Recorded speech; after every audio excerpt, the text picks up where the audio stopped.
আসসালামু আলাইকুম viewers, welcome back to my channel. আজকে আমি খুবই মজার একটি খাবসা বিরিয়ানির রেসিপি নিয়ে আপনাদের মাঝে হাজির হয়েছি এবং চিকেনটা কিভাবে খুব সহজভাবে তৈরি করা যায় সেটাও দেখাবো। চলুন চলে যাই মূল রেসিপিতে। প্রথমেই আমি খাবসার মশলাটা তৈরি করে নেব। এখানে আধা কাপ আমি জিরা নিয়েছি, 1 কাপের 3 ভাগের 1 ভাগ ধনিয়া নিয়েছি, 1 চা চামচ গোলমরিচ, 2টি তাড়া মশলা, জয়ত্রী 2 টুকরা, বড় এলাচ 2টা, ছোট এলাচ 4টা, 1 চা চামচ লবঙ্গ এবং 2টা এমন টুকরা নিয়েছি দারুচিনির। এখন আমি এই মশলাগুলো ভেজে নিব। এখন এই গরম ফ্রাই প্যানে আমি সবগুলো উপকরণ ঢেলে দিচ্ছি এবং ভাজতে থাকবো যতক্ষণ না একটি সুন্দর গন্ধ ছড়ায়। এখন ঠান্ডা করে ব্লেন্ড করে নিচ্ছি।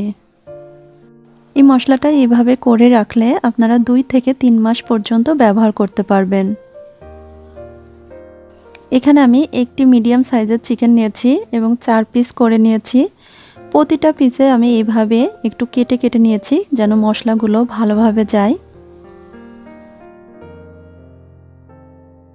এখানে একটি প্যানে আমি 3 টেবিল চামচের মতো তেল নিয়ে নিচ্ছি। 1 কাপের মতো পেঁয়াজ কুচি দিয়ে দিলাম। পেঁয়াজটা আমি হালকা একটু ভেজে নিব। এখন 2টা তেজপাতা এবং 2টো এলাচ দিয়ে দিচ্ছি। এখানে আমি একটি ছোট আদার টুকরা এবং 5 থেকে 6 কোয়া রসুন ছেঁচে নিয়ে দিয়ে দিলাম। এখন একটু ভেজে নিচ্ছি। এখন চিকেনগুলো দিয়ে দিচ্ছি।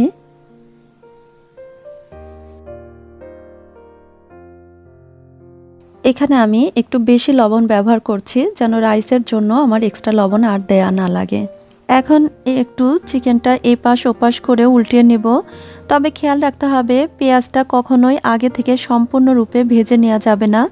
চিকেনের সাথেই পেঁয়াজটা ভাজতে থাকবে, সেজন্য কখনোই আগে থেকে ভেজে নেওয়া যাবে না। এই অবস্থায় আমি গোলমরিচ দিয়ে দিচ্ছি 1 চা চামচের মতো, 1 চামচের মতো দিয়ে দিচ্ছি গুঁড়ামরিচ। এখানে আমি এই ধরনের গ্রেটার ইউজ করেছি লেমন জেস্ট নেওয়ার জন্য। এখানে আপনারা লেমন এবং লাইম দুটাই ইউজ করতে পারেন। আমি এভাবে স্কিনটা নিয়ে নিচ্ছি। অবশ্যই খেয়াল রাখবেন যে এই সাদা অংশটা যেন না যায়, সাদা অংশটা গেলে কিন্তু তিতা লাগবে। আমি আরও কাছ থেকে ভালোভাবে দেখাচ্ছি। এটা আমি সম্পূর্ণটা দিয়ে দিয়েছি।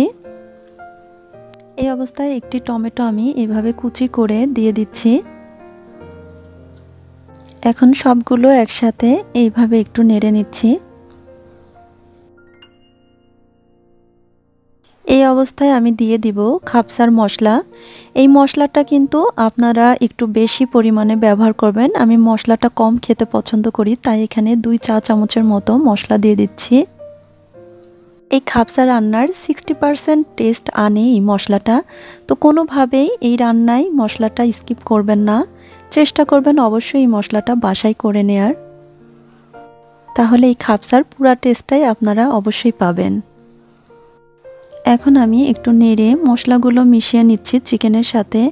এই অবস্থায় আমি 1 কাপের মতো পানি দিয়ে দিচ্ছি।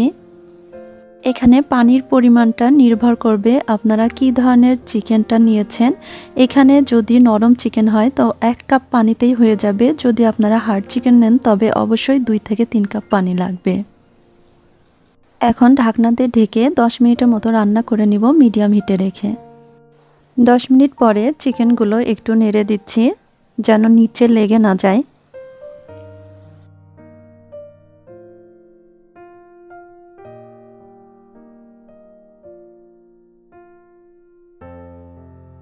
এখন চিকেনগুলো উল্টিয়ে নিয়ে আরও 5 থেকে 6 মিনিটের মতো রান্না করে নেব।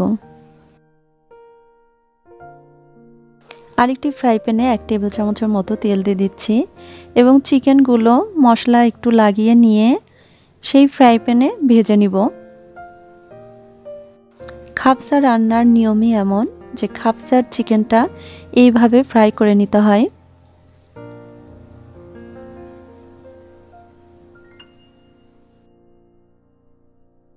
চিকেনগুলো ভেজে নিতে হবে চুলার হিটটা লোতে রেখে।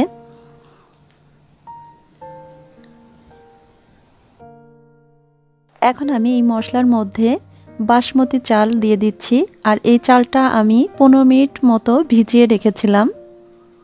একটু আগে থেকে চালটা ভিজিয়ে রাখলে এইভাবে রান্না করার সময় চালটা কখনোই ভেঙে যায় না। এখন আমি গরম পানি দিয়ে দিচ্ছি। আপনারা সবাই জানেন 1 কাপ চালের জন্য 2 কাপ পানি লাগে, তবে এখানে আপনারা 2 কাপের থেকে একটু কম পানি ব্যবহার করবেন। আমি এখন চিকেনগুলো উল্টিয়ে দিচ্ছি। আপনারা যদি একটু পোড়া পোড়া চিকেন খেতে পছন্দ করেন তাহলে একটু সময় বেশি নিয়ে এইভাবে ঘুরিয়ে ঘুরিয়ে ভেজে নেবেন। এদিকে রাইসটা ঢাকনা বাঁধে রান্না করে নেবেন 10 মিনিট। এই অবস্থায় আমি কয়েকটা কাঁচামরিচ মাথার কাছ থেকে কেটে নিয়ে দিয়ে দিচ্ছি এবং একটি জায়ফল, আর দিয়ে দিচ্ছি এই খাবারের ঐতিহ্য কাঠবাদাম এবং কাজু বাদাম। আর এগুলো দেওয়ার আগে অবশ্যই একটু ভেজে নেবেন। আমার এই রেসিপিটা যদি আপনারা ফলো করেন তাহলে খুব মজাদার একটি খাবসা রান্না অবশ্যই আপনারা বাসায় তৈরি করে নিতে পারবেন। এই অবস্থায় ঢাকনা দিয়ে ঢেকে 8 থেকে 10 মিনিট আমি রান্না করে নিব। এই ছিদ্রটা আমি ন্যাপকিন দিয়ে ঢেকে দিব যেন ভাপটা বের হয়ে না যায়। 8 থেকে 10 মিনিট পর আমি একটু চেক করে নিচ্ছি। হ্যাঁ, ভাতগুলো খুব সুন্দরভাবে হয়ে গিয়েছে। এখন চুলার হিটটা বন্ধ করে গরম চুলার উপরে 5 থেকে 6 মিনিট এইভাবে রেখে দেব। খাবসা বিরিয়ানি আপনারা এইভাবেই সার্ভ করবেন। আগে রাইস দিয়ে তার উপরে চিকেনগুলো দিয়ে দিতে হবে।